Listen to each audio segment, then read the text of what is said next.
Hello friends, welcome back to our channel maths by Sachin Yadav. मैं सचिन आप सभी का स्वागत करता हूं। आज से हम लोग पढ़ने जा रहे हैं sequence and series AP GP HP पढ़ेंगे, जो मोस्ट प्रोबेबली आपका ज्यादातर पूछी जाती है एयरफोर्स एयरफोर्स के एक्स ग्रुप एग्जाम में, एनडीए और नेवी के एग्जाम में। तो आज से हम लोग टेक्निकल मैथ्स को भी स्टार्ट करेंगे। अपना जो अरिथमेटिक लेके चलते हैं तो वो चलेंगे उसी के साथ साथ, लेकिन ये एक ऐसा टॉपिक है sequence and series AP GP HP जो आपका अरिथमेटिक से भी रिलेट करता है। तो अब सबसे पहले हम लोग पढ़ेंगे एपी, जिसको हम एपी को कहते हैं अरिथमेटिक प्रोग्रेशन। एपी को कहते हैं अरिथमेटिक प्रोग्रेशन, हिंदी में इसको कहते हैं समांतर श्रेणी। देखिए, इसको समझिएगा कि इसको करने का तरीका बहुत अच्छा क्वेश्चन बनता है इस पे, और कुछ नहीं, इजी सा है। समांतर श्रेणी करेंगे कैसे? समांतर श्रेणी, समांतर से आपको एक चीज समझ में आ रही है, यहाँ से एक चीज आपको समझ में आ रही है। जो समझ में आ रहा है वो ये कि समान अंतर, मतलब अगर पूरी सीरीज में जो डिफरेंस है वो अगर सेम चल रहा है, ये आपको पहचानने का तरीका होता है। एपी को कैसे पहचानेंगे? जैसे सपोज कीजिए एक सीरीज आपको ये दे रखी है 1 5 9 13 17 10 10 10 ऐसे करके दे रखी है। तो अब आप देखिए सारे टर्म्स के बीच का जो डिफरेंस है, ये कितना है भाई? 4। ये कितना है? 4। ये कितना है? 4। ये कितना है? 4। तो ये पहचानने का तरीका है। अगर आपको एपी की सीरीज पहचाननी है तो उनके बीच के जो कॉमन डिफरेंस है वो क्या होने चाहिए? सेम होने चाहिए, ये याद रखिएगा। तो 1 5 9 13 17 ये ऐसे करके आप पहचानेंगे। अगर इनके बीच का डिफरेंसेस सेम है तो ये आपकी एपी सीरीज बनाएगी, अरिथमेटिक प्रोग्रेशन सीरीज बनाएगी। अब इन पे किस तरीके से क्वेश्चन बनेंगे? आप सपोज करिए आपको 1 5 9 13 17 दे रखा है, और इस सीरीज का आपको कोई टर्म पूछ देता है कि 20वां टर्म्स पूछ देता है, या 30वां टर्म्स पूछ देता है, 25वां टर्म्स पूछ देता है, पद पूछ देता है, तो कैसे निकालेंगे? उसके लिए एक फॉर्मूला होता है। फॉर्मूला क्या होता है आपका? वो होता है टीएन। इसको ये कहते हैं एनवा पद। एनवा पद होता है आपका A plus N minus one into T. A plus, इसको कहते हैं एनवा पद। एनवा पद टीएन बराबर होता है A plus N minus one into D. ये फॉर्मूला बना कैसे है ये समझ लीजिएगा। ये पहला पद क्या है आपका? एक। अब अगर आपको चौथा पद निकालना है तो चौथे पद तक इसमें गैप कितने हैं? एक ये गैप हो गया, दूसरा ये हो गया, तीसरा ये हो गया, गैप तो 3 है ना। चौथे पद के लिए गैप 3 है, और हर एक के बाद जो डिफरेंस है वो कितने कितने का है? 4 4 का। तो उसके लिए क्या करते हैं? पहले पद प्लस जितने जो पद पूछा गया उससे एक कम, मतलब n माइनस वन, और इनके इंटू कॉमन डिफरेंस। यहाँ पे जो a होगा आपका, ये होता है आपका फर्स्ट टर्म, इसको प्रथम पद कहते हैं। d जो होता है ये होता है आपका कॉमन डिफरेंस, जिसको हम हिंदी में सारवंतर कहते हैं। और n होता है आपका नंबर ऑफ टर्म्स, पद, जो पद पूछा जाए। नंबर ऑफ टर्म कहते हैं पदों की संख्या। अगर आपसे 20वां पद पूछा गया तो n आपका 20 है। ये इस तरीके से आप nवां पद निकाल सकते हैं। मतलब जो भी पद पूछा जाए आपको, अगर किसी सीरीज का कोई भी पद पूछा जाए तो उसको निकालने के लिए जो फॉर्मूला यूज करेंगे वो tn यूज करेंगे। tn बराबर क्या होता है? a plus N minus one into D. ये याद रखिए, ये nवां पद निकालने के लिए फॉर्मूला होता है। आगे देखिएगा, nवां पद निकालने के बाद अगर आपसे कभी n पदों का योग निकालने की बात कहता है, कभी आपसे n पदों का, समांतर श्रेणी में n पदों का योग निकालने की बात करेगा तो क्या होता है? इसके लिए भी एक फॉर्मूला होता है n by two A plus A. दो फॉर्मूले होते हैं, या दूसरा फॉर्मूला जो आप यूज कर सकते हो वो यूज कर सकते हो n by two two A plus N minus one into D. इन दो फॉर्मूलों से आप n पदों का योग अच्छे से सीधे सीधे से निकाल सकते हैं। कि अगर आपसे n पदों का योग पूछा जाए तो आप कौन से दो फॉर्मूले यूज करेंगे? अगर आपको लास्ट l यहाँ पे जो होता है वो होता है आपका लास्ट टर्म, इसको हम ये कहते हैं कि ये आपका अंतिम पद हो गया। कौन सा हो गया? अंतिम पद।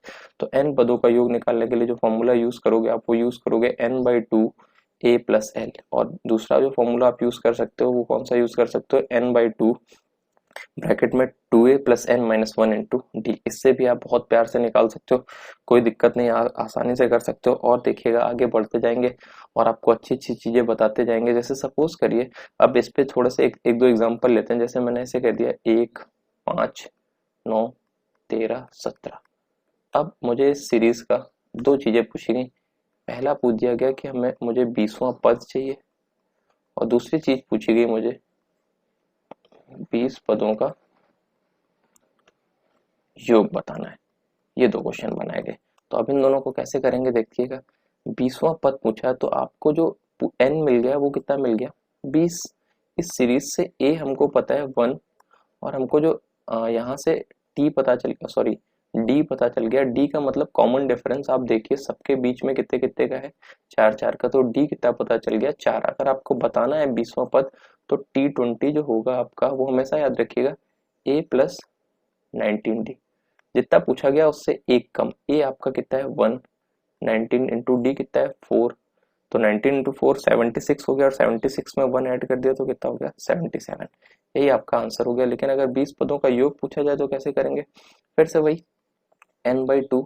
अच्छा देखिए यहाँ पे कहीं आपको अंतिम पद नहीं दिया है तो आप जो यूज करोगे वो क्या यूज करोगे, 2a प्लस n माइनस 1 इंटू डी। n आपको कितना पता है 20, 20/2 कर दिया तो कितना हो गया 10। 2a करेंगे तो कितना हो गया 2, n माइनस 1, 20 माइनस 1 मतलब 19, और d कितना है आपका 4। 19 इंटू 4 किया तो 76, 76 प्लस 2 कितना हो गया 78, और आपका जो फाइनली आंसर आ गया वो कितना आ गया 780। तो इस तरीके से आप अगर 20वां पद निकालना तो ऐसे निकालेंगे, और 20 पदों का योग निकालना है तो इस तरीके से। अच्छा जो मैंने फॉर्मूला बताया tn इक्वल्स टू a प्लस n माइनस 1 इंटू डी, ये बहुत जगह यूज किया जाएगा। ये जो tn है अगर कभी अंतिम पद की तरह यूज करेंगे तो tn और l ये दोनों सेम होते हैं। अगर कभी आपसे अंतिम पद निकालने की बात कही जाए तो हमेशा tn की जगह आप l को यूज करोगे। तो l बराबर a प्लस n माइनस 1 इंटू डी भी एक फॉर्मूला होता है। l बराबर a प्लस n माइनस 1 इंटू डी, ये भी एक फॉर्मूला होता है। इसको भी याद रखिएगा, इस तरीके से इसको करेंगे। चलिए आगे बढ़ते हैं, और आज आप थ्योरी समझिएगा। नेक्स्ट वीडियो में इसका जो नेक्स्ट वीडियो बनाएंगे उसमें आपको मैं अच्छे अच्छे क्वेश्चन कराऊंगा इसके। ये बात याद रखिएगा, ये समझ में आ गया। तो जैसे ही आगे बढ़ेंगे, आगे बढ़ते संग याद रखिएगा और चीजें याद रखिए। देखिए यहाँ पे समझिएगा, जैसे सपोज करिए आपको इसमें बहुत अच्छे अच्छे क्वेश्चन बनते हैं। आपसे बता दिया ABC 3 टर्म्स आपके एपी में है। अगर ABC 3 टर्म्स आपके एपी में है तो यहाँ पे एक चीज फॉलो करती है, ये एक चीज फॉलो जो करती है वो होती है 2 टाइम्स B बराबर A प्लस सी। मतलब बीच वाले का जो 2 टाइम्स है वो पहले और तीसरे के सम के बराबर होता है। ये आता कहाँ से, अगर आप देखें इनके कॉमन डिफरेंसेस सेम होते हैं। तो B minus A equals to C minus B हो जाएगा। जैसे ही आप हल करेंगे तो क्या हो जाएगा 2B बराबर A प्लस सी। ये याद रखिए, इसको याद रखिए, इसका बड़ा यूज होता है। जैसे आपसे ये कह दिया जाए 3 और यहाँ पे दे दिया ऐसे करके 9, और इनका जो बीच में दे दिया वो A दे दिया, बता दिया गया ये तीनों पद आपके एपी में है। तो A का मान बताइए, तो कुछ मत करिए, 2A बराबर क्या हो जाएगा 3 प्लस 9, तो A बराबर कितना आ गया 6। इस तरीके से आप इसका A निकाल सकते हैं। ये एपी में याद रखिएगा, इस तरीके से A निकाला जाता है। अब दूसरी चीज समझिएगा, सपोज कि आपसे कह दिया जाए A और B दो पद है, इनके बीच में n अर्थमेटिक पद डाल दिए गए, ऐसे करके n अरिथमेटिक टर्म्स डाल दिए गए a और b के बीच में। अब आपसे a1 a2 a3 कुछ भी पूछ सकता है। तो इसको करने के लिए क्या करेंगे, मेरी बात बहुत अच्छे से समझिएगा। अगर a और b दो पदों के बीच में n अरिथमेटिक टर्म डाल दिए गए हैं, तब आप अगर a1 a2 a3 निकालेंगे तो कैसे निकालेंगे। तो इसको निकालने के लिए क्या करेंगे, यहाँ से जो आपको लास्ट टर्म दिख रहा है वो कितना दिख रहा है b। अब इस पूरी सीरीज में जो टर्म है n ये डाले गए हैं और दो पहले से थे, तो इस पूरी सीरीज में जो टर्म है वो n प्लस 2 है। तो l बराबर क्या हो गया a। अब n की जगह n प्लस 2 यूज करिए, माइनस 1 इंटू डी। डी नहीं पता है तो d को d रखिए। अब यहाँ से जैसे ही आप हल करेंगे तो इधर a ले आएंगे, b माइनस ए बराबर आपका क्या हो गया n प्लस 1 इंटू डी। तो जैसे ही आपने d निकाला तो क्या आ गया b माइनस ए अपॉन n प्लस 1। जो d आया आपका वो क्या आ गया b माइनस ए अपॉन n प्लस 1। अब अगर आपको a1 चाहिए, a2 चाहिए, A3 चाहिए, तो A1 जो होगा वो होगा आपका A प्लस डी, और डी आप निकाल चुके हो यहाँ से। A2 निकालना तो A प्लस 2D, A3 निकालना तो A प्लस 3D। इस तरीके से जो n टर्म्स आपने डाले थे वो आप एक एक करके, जो आपने n टर्म्स फिल किए थे वो आप एक एक करके निकाल सकते हो। A1 A2 A3 जो पद निकाला जाए, A1 निकालना तो A प्लस डी, A2 निकालना तो A प्लस 2D, A3 निकालना तो A प्लस 3D। और D के लिए मैंने फॉर्मूला क्या बताया, ये याद रखिएगा। D कैसे बना फॉर्मूला, इसको नोट करते चलिएगा बच्चों। ये बहुत यूजफुल फॉर्मूला है, इससे बहुत पूछा जाता है। तो ये अगर आपसे A1 पूछा जाए तो A प्लस डी निकालिए, A2 पूछा तो A प्लस 2D, A3 पूछा जाए तो A प्लस 3D, ऐसे करके आगे सारे टर्म्स आप निकालते चले जाएंगे। तो ये आपका ये निकालने का तरीका हो गया। आगे देखते हैं आगे और क्या चीजें पूछी जाती हैं इसमें। एपी में जो इंपॉर्टेंट चीजें मैं सारी की थ्योरी करा दे रहा हूँ। नेक्स्ट जब वीडियो बनाएंगे तो उसमें मैं आपको जो एपी में और ज्यादा जैसे जरूरी चीजें हैं, जो क्वेश्चन जरूरत के लिए बनते हैं, मैं क्वेश्चन ही लेके आपको करा दूंगा, वो ध्यान दीजिएगा। यहाँ पे समझिएगा एक चीज और, कई बार क्या होता है आपको n पदों का योग देके पहला दूसरा तीसरा पद पूछा जाता है। उसको करने का बहुत अच्छा तरीका बता रहा हूँ, याद रखिएगा। आपको अगर Sn गिवन है और Tn पूछा जाता है तो मेरे प्यारे बच्चों एक फॉर्मूला होता है Sn minus S of n माइनस 1।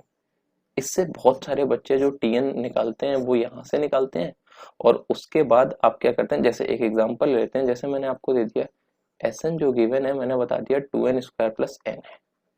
अब आपको इस सीरीज का बता दिया, किसी एपी सीरीज का Sn ये पता है, तो आपसे कह दिया गया कि इसका पांचवा टर्म क्या होगा, पांचवा पद क्या होगा। तो अब समस्या क्या होगी, पहले आपको Sn पता है, अब आप सबसे पहले आपको Tn निकालना पड़ेगा, और Tn निकालने के लिए सबसे आपको पहले s ऑफ n माइनस 1 की जरूरत पड़ेगी। वो कैसे निकालोगे, मतलब जहां पर n है वहां पे आपको n माइनस 1 यूज करना पड़ेगा। ये अब आपने ये निकाल लिया, तो अब आप यहाँ से क्या निकालोगे, Tn बराबर Sn minus S of n माइनस 1। यहाँ से Tn आएगा, फिर आप n का वैल्यू उठा के पुट करोगे, तब आप टर्म निकाल पाओगे। उससे बेहतर तरीका क्या है इसको सॉल्व करने का, ध्यान दीजिएगा, शॉर्टकट सीखिएगा। अगर Sn आपको 2n स्क्वायर प्लस n दे रखा है, तो मेरी बात याद रखिएगा, जैसे ही आपने n बराबर 1 पुट किया, n बराबर 1 पुट किया तो आपको S1 मिला, जो हो जाएगा आपका 3। मतलब पहले पद का योग कितना हो गया, 3। आपने n बराबर 2 पुट किया, n बराबर 2 जैसे ही आपने रखा, तो जैसे ही रखेंगे तो S2 कितना हो जाएगा, 2 इंटू 2 का स्क्वायर प्लस 2। तो यहाँ से कितना आ गया, 2 दूनी 4, 4 4 दूनी 8, 8 और 2 10, ये आ गया। अब जैसे ही आपसे S3 की बात की जाए तो n बराबर 3 रखेंगे, S3 में n बराबर 3 रखा तो 3 इंटू 3 कितना हो जाएगा, 9, 9 इंटू 2 18, 18 और 3 कितना हो गया। जैसे ही आपने 18 और 3 किया तो ये हो गया आपका 21। अब आपको 3 टर्म पता चल गए, तो पहले पद का योग या पहला पद तो सेम ही हो गया, ये बात याद रखिएगा। जैसे ही आप दूसरे पद पे आएंगे तो S2 आपको 10 है, मतलब दो पदों का योग 10 है। अगर इस दो पदों के योग में पहला पद घटा देंगे तो 10 में से 3 घटा दीजिए, पहला पद आपने जैसे ही घटा दिया तो जो दूसरा पद मिला वो आपको कितना मिल गया, 7। जैसे ही आप 21 में से आप S2 घटा देंगे तो आपको तीसरा पद मिल जाएगा, वो कितना मिल गया, 11। तो अब आपको एक एपी सीरीज दिख रही है 3, 7, 11। अब आपको अगला पद जो मिलेगा वो क्या मिल जाएगा, 15, और उसका अगला पद जो मिलेगा 19। और हमसे पांचवा पद पूछा गया था, बड़े प्यार से मैंने आंसर बता दिया। अगर इसका 20वां पद भी पूछा जाता तो जब आपको ए डी और एन पता चल जाएगा तो आप एन टर्म्स के फॉर्मूले से इसको बड़े प्यार से कर सकते हैं। एक बार फिर से समझिएगा, इसको करने का शॉर्टकट क्या यूज करेंगे, आपको Sn मतलब n पदों का योग गिवन था, Sn 2n square plus n, और आपसे कहीं ना कहीं जो पूछा गया था वो पूछा गया था कि मुझे पांचवा पद चाहिए। तो अभी तक 12th स्टैंडर्ड में जब आप कर रहे थे तो उसके लिए ये तरीका यूज कर रहे थे, बट अब आपको वो नहीं करना। अब आप n बराबर 1 यूज कीजिए। जैसे ही आपने n बराबर 1 रखा तो S1 3 आ गया, n बराबर 2 रखा तो S2 कितना आ गया, 7। S2 का मतलब हो गया ये दो पदों का योग है। दो पदों का योग अगर आपका 7 है, जबकि 7 है, जबकि आपको पहला पद जो आपको मैंने बताया था वो कितना बताया था, 3। तो अगर दो पदों का योग 7 है, पहला पद 3 था, दो पदों का योग आपका कितना आया,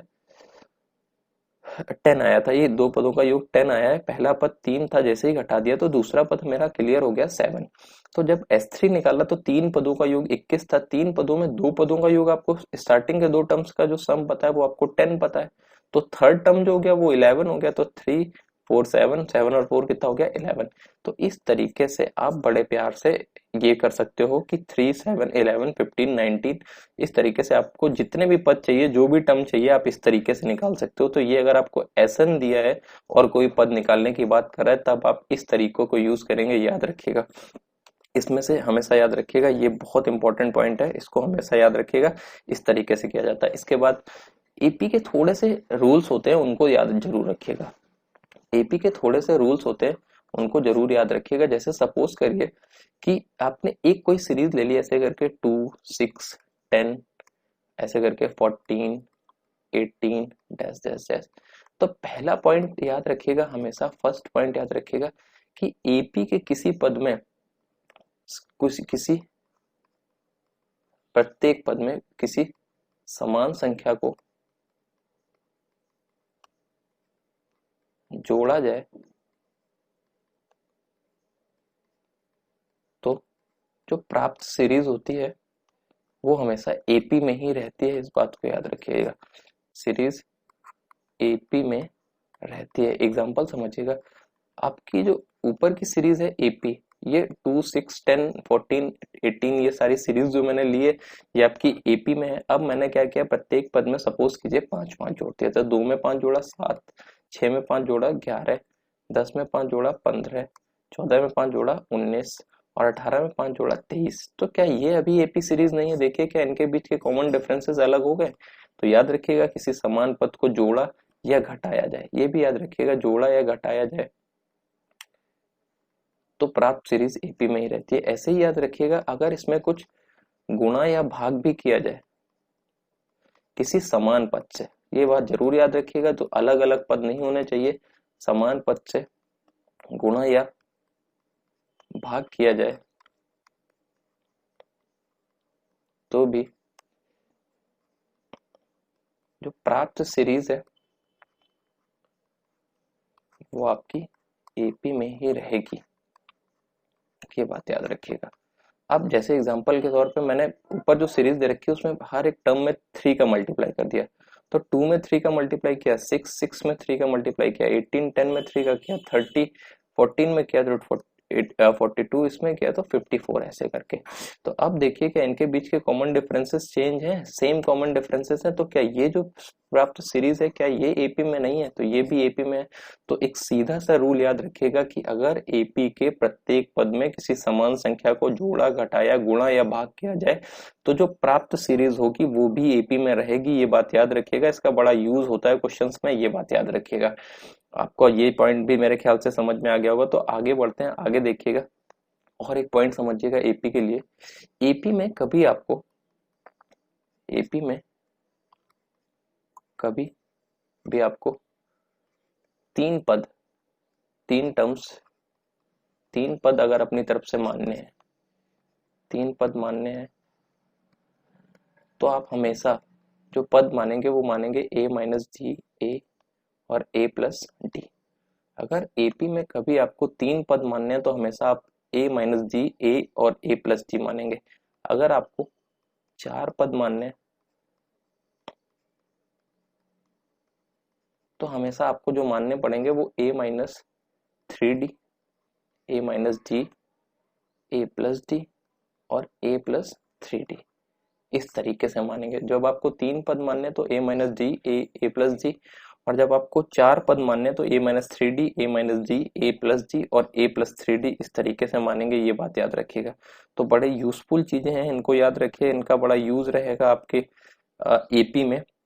ये सारी चीजें हैं जिनसे आप एपी को बड़े प्यार से कर सकते हैं, बहुत आसानी से कर सकते हैं। आप इनको बहुत अच्छे से समझ लीजिए, इस तरीके का यूज करके एपी के सारे क्वेश्चन आप कर सकते हैं। कुछ भी ऐसा नहीं है कि आप ना कर पाए। देखते जाइएगा आगे।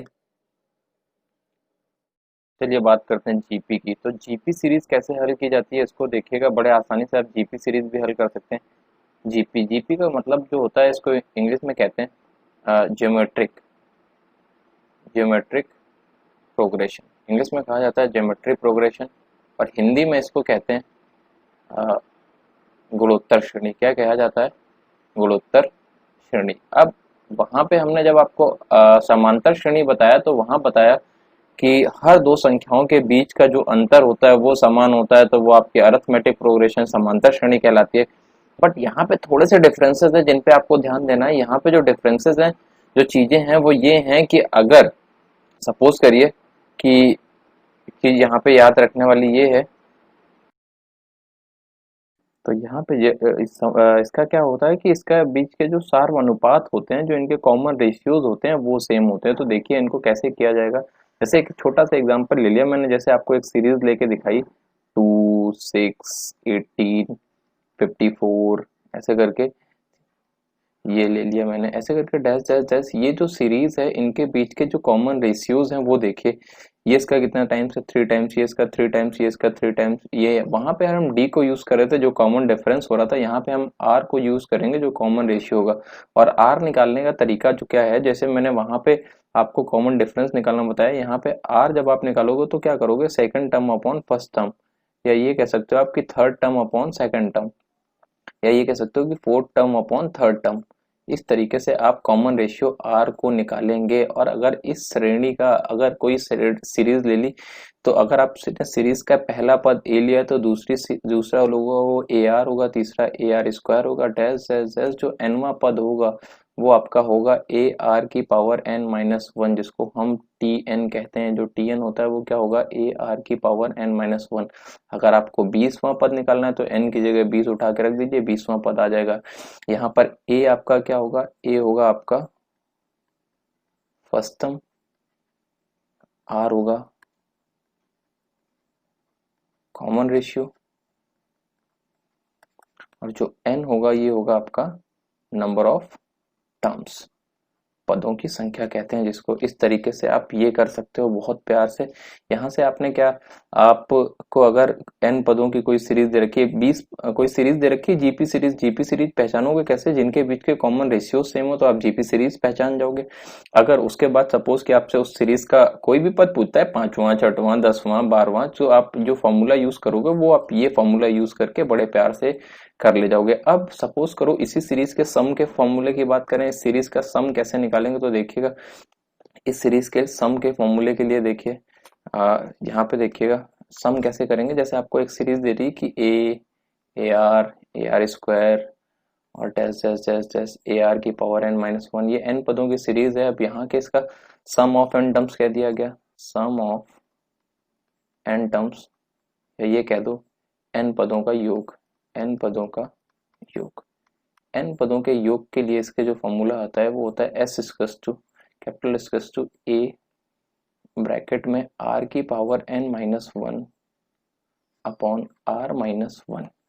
ये जो फॉर्मूला होता है ये तब होता है जब आर इज ग्रेटर देन क्या हो? वन।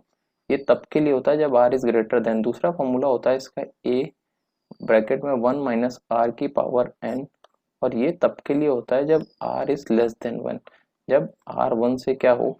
छोटा हो। तो इन दो पॉइंट्स का याद रखिएगा। ये सम ऑफ एन टर्म्स, जीपी के सम ऑफ एन टर्म्स का ये फॉर्मूला होता है। तो इस तरीके से इसको करेंगे बड़े प्यार से। अब एक सीरीज लेते हैं जिसके बारे में थोड़ा सा मैं आपको बात करता हूँ। एक क्वेश्चन ले उठा लिया मैंने ऐसे करके, ऐसे कर लिया 2, 4, 8, 16 dash dash dash.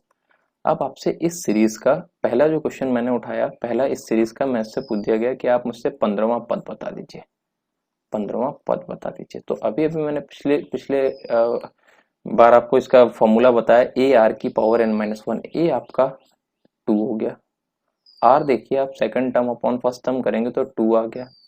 A R की पावर एन माइनस वन करेंगे, एन आपका 15 है तो 15 माइनस 1 कर दीजिए। तो ये जो आ गया आपका कितना आया? 2 इंटू 2 की पावर 14, तो 2 की पावर 15। तो जो आपका 15वां पद आया वो क्या आ गया? 2 की पावर 15। सेकंड नंबर इसी का क्वेश्चन बता दिया गया कि इसको 15 पदों का योग चाहिए, इसके 15 पदों का योग चाहिए। अगर आपको इसके 15 पदों का योग चाहिए तो कुछ भी टिपिकल नहीं है। इसके 15 पदों का योग निकालने के लिए अभी भी ऊपर फॉर्मूला देखिए, इसका जो आर है वो 2 है, 2 है तो मतलब यानी एक से बड़ा है, एक से बड़ा तो ऊपर वाला फॉर्मूला लगेगा। ए आपका 2 हो गया, आर की पावर एन माइनस वन, तो 2 की पावर एन आपका 15 है, -1 अपॉन 2 - 1। तो जो फाइनली आपका क्वेश्चन आंसर आया वो कितना आ गया, 2 ब्रैकेट में 2 की पावर 15 - 1। चाहिए तो इसको हल करिए, लेकिन जब ये आपको ऑप्शन में मिलेगा तो इसी तरीके से मिलेगा, सॉल्विंग के बाद नहीं मिलेगा। तो इस तरीके से ये आपको n पदों के योग के लिए फॉर्मूला हो गया। याद रखिएगा इसको, बहुत अच्छे से मैं लाइन में कवर्ट करे दे रहा हूँ। ये फॉर्मूले याद रखिएगा, इन पे क्वेश्चन बेस्ड बनाए जाते हैं। तो ये आपको सम ऑफ n टर्म्स की बात कर दी। आगे चलिए, इसमें इन्फिनिटी टर्म्स की भी सीरीज बनती है। इन्फिनिटी टर्म्स की जो सीरीज बनेगी उसको कैसे करेंगे देखिए। अब इसी में एक सीरीज ऐसे बन गई, A R square, A R cube और dash dash dash dash dash dash, इसको इन्फिनिटी टर्म्स तक ले गए, अनंत तक ले गए। अगर अनंत तक कोई सीरीज गई है तो उसके लिए एस इन्फिनिटी बराबर होता है, जो फॉर्मूला होता है वो होता है ए अपॉन आर माइनस 1, और जो दूसरा फॉर्मूला होता है वो होता है ए अपॉन 1 माइनस आर। जो दोनों ही फॉर्मूले होते हैं, यहाँ पे क्या होता है आपका आर इज ग्रेटर देन 1 है, और जो आपका यहाँ पे है, यहाँ पे जो है वो आपका आर इज लेस देन 1 है। ये बात याद रखिएगा, एक बार आर इज ग्रेटर देन 1 है और एक बार आर इज लेस देन 1 है। तो इस तरीके से इन पे बेस काम होगा। तो जब आपको आर ए से बड़ा दे रखा है, ये एस इन्फिनिटी, ये अनंत पदों के योग की अगर सीरीज बन गई, जैसे सपोज आपको एक क्वेश्चन दे दिया गया कि 1 + 2 + 4 + 8 dash dash dash up to infinity दिया गया, तो ये इन्फिनिटी टर्म्स की सीरीज बन रही है। अगर इन्फिनिटी टर्म्स की सीरीज है तो आपको अगर एस इन्फिनिटी पूछा गया तो क्या करोगे, आपको क्या पता है A upon R minus 1, A upon R minus 1 करोगे तो आर आपका 2 है, 2 - 1, तो इन्फिनिटी टर्म्स का अगर सम पूछा जाए तो फाइनली आपका जो आंसर आया वो कितना आ गया, 1। कितना आंसर आ गया, 1। अब इसी तरीके से याद रखिएगा भाई, क्या करेंगे इसका आर कैसे निकालते हैं, T2/T1 ऐसे करके ये इन्फिनिटी टर्म्स के सम का फॉर्मूला यूज करके बड़े प्यार से आप इसका आंसर बता सकते हो, कितना आ गया, 1। ये तरीका होता है इसको करने का, अगर इन्फिनिटी टर्म्स की सीरीज हो गई तब इसको निकालने का। आगे चलते हैं। अब सपोज करिए कि ए और बी के बीच में n गुणोत्तर माध्य पद डाल दिए गए, G1 G2 G3 dash dash dash Gn, ये डाल दिए गए टर्म। अगर ये टर्म्स डाल दिए गए और अब आपसे पूछ दिया गया कि आप G1 का मान बता दीजिए, G2 का मान बता दीजिए, तो कैसे करेंगे, इसको कैसे किया जाएगा देखिएगा। यहाँ पे देखिए जाए तो ये आपका लास्ट टर्म है, तो लास्ट टर्म b बराबर क्या कर दिया हमने, a r की पावर n-1। r नहीं बताया, r को a रखा दो, n-1। अब इस सीरीज में जो n है वो आपका n+2 यूज करेंगे, क्योंकि जो टोटल टर्म होंगे वो n+2 हो जाएंगे।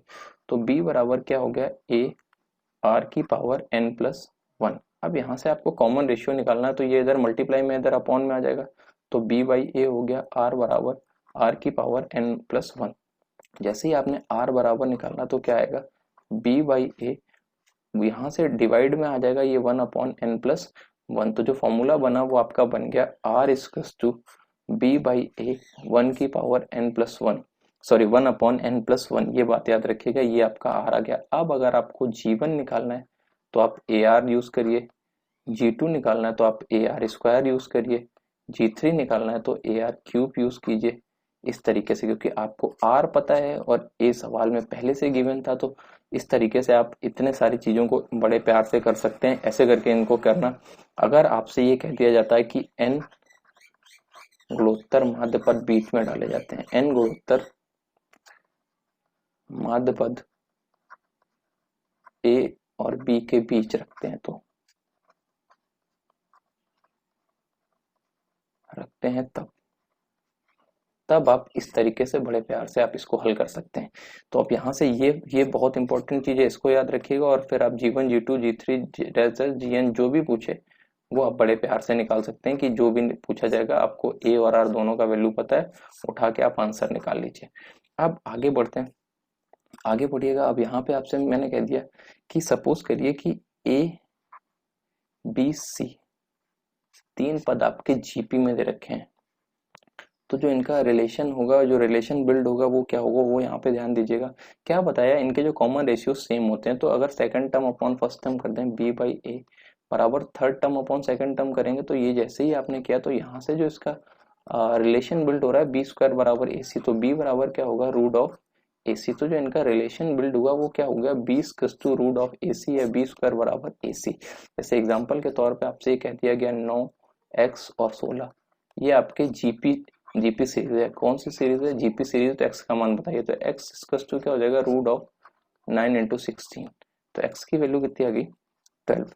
ये हो जाएगा आपको इसको करने का तरीका। जब भी कभी आपको तीन ए बी सी जीपी में दे रखे हो या तीन टर्म्स जीपी में दे रखे हैं तो उनका रिलेशन हमेशा याद रखिएगा कि बीच वाले का स्क्वायर पहले और तीसरे के मल्टीपल के बराबर होता है। बीच वाले का स्क्वायर पहले और तीसरे के मल्टीपल के बराबर होगा, इस बात को याद रखिएगा।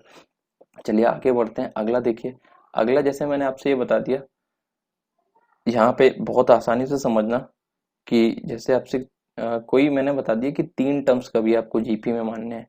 जीपी में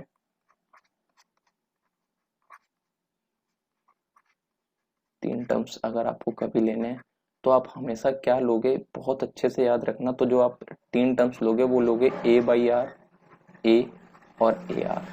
जो जीपी में तीन टर्म्स लोगे तो लोगे ए बाई आर, ए और ए आर। अगर आपको कभी चार टर्म्स मानने की जरूरत पड़ रही है, अगर चार टर्म्स मानने की जरूरत पड़ रही है तो आपको जो टर्म्स मानने हैं वो मानने पड़ेंगे A by R cube, A by R, A R और ए आर क्यूब।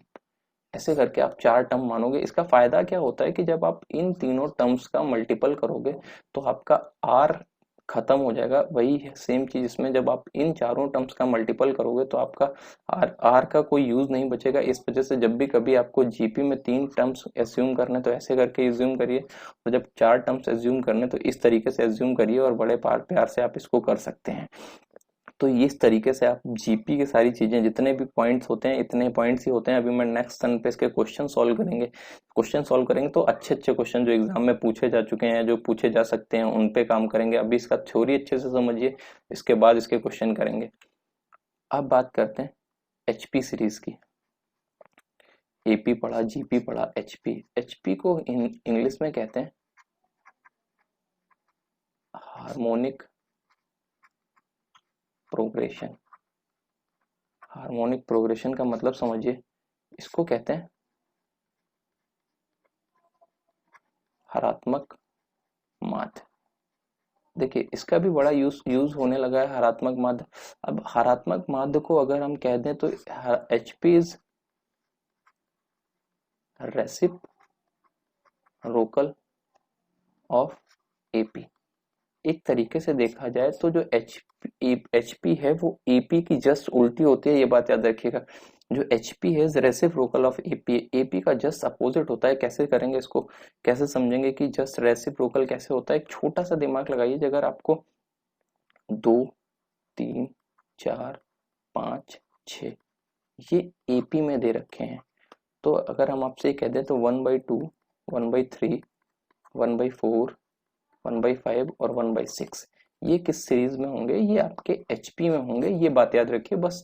एचपी को हमेशा कभी भी एचपी पे बना हुआ क्वेश्चन करने के लिए सबसे पहले आप उसको एपी में कन्वर्ट करें। कैसे? एग्जांपल के तौर पे समझिएगा, कभी आपको ये दे रखा है कि 1/12, 1/16, 1/20 डैश डैश डैश, ये कोई एचपी सीरीज है, इसका मुझे 20th टर्म चाहिए, 20th टर्म चाहिए। तो कुछ मत करिए, आपको एपी करना आता है, आप एचपी से सवाल नहीं कर पाएंगे। इसको पलट लीजिए, 20, 16 और 20, 12, 16 और 20 ये एपी में हो गया। अब इसका 20th टर्म निकाल लीजिए। कैसे निकालेंगे? ए आपका 12 हो गया, डी आपका 4 हो गया और एन आपको 20 दे रखा है। तो अब आपको ए प्लस n-1 इंटू डी लगाएंगे तो कितना हो जाएगा? प्लस 19 इंटू डी कितना हो गया? 4। तो 12 प्लस 76 कितना आ गया? 88। तो ये आपका जो 88 आया ये एपी का आया है, एपी का 20वां पद है। जो एचपी का 20वां पद होगा वो 1/88। तो जो आपका आंसर होगा वो क्या होगा? आपका 1/88। तो इसको करने के लिए कुछ भी नया मत करिए, आप जैसे एपी करते हैं वैसे, बस केवल इसमें तीन लोगों वाला रिलेशन समझ लीजिएगा एक बार कि उसको कैसे देखते हैं। जैसे एबीसी अगर एचपी में दे दिया जाए, यहाँ पे ये ध्यान दीजिएगा, अगर ए बी सी आपको एचपी में दिया जाए तो इनके बीच में जो रिलेशन बिल्ड होता है वो क्या बिल्ड होगा कि 1/A, 1/B, 1/C ये आपका एपी में हो जाएगा। और इससे यहाँ से क्या होता है? 2/B, बीच वाले का 2 टाइम्स इधर उधर के सम के बराबर होता है 1/A प्लस 1/C। जैसे ही हल किया तो 2/B बराबर कितना आ गया? ये एलसीएम AC हो गया, ऊपर क्या हो गया? A प्लस सी। तो यहाँ से B बराबर जो आया वो क्या आ गया? 2AC अपॉन A प्लस सी।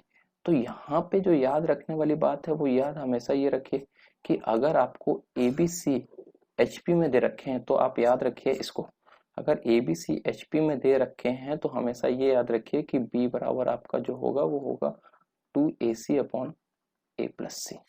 बस इस पे इसको याद रखिए। और बाकी पूरा एक जो पहला पॉइंट बताया कि एपी का जस्ट उल्टा एचपी होता है, उस तरीके से आप इसको कर ले जाएंगे।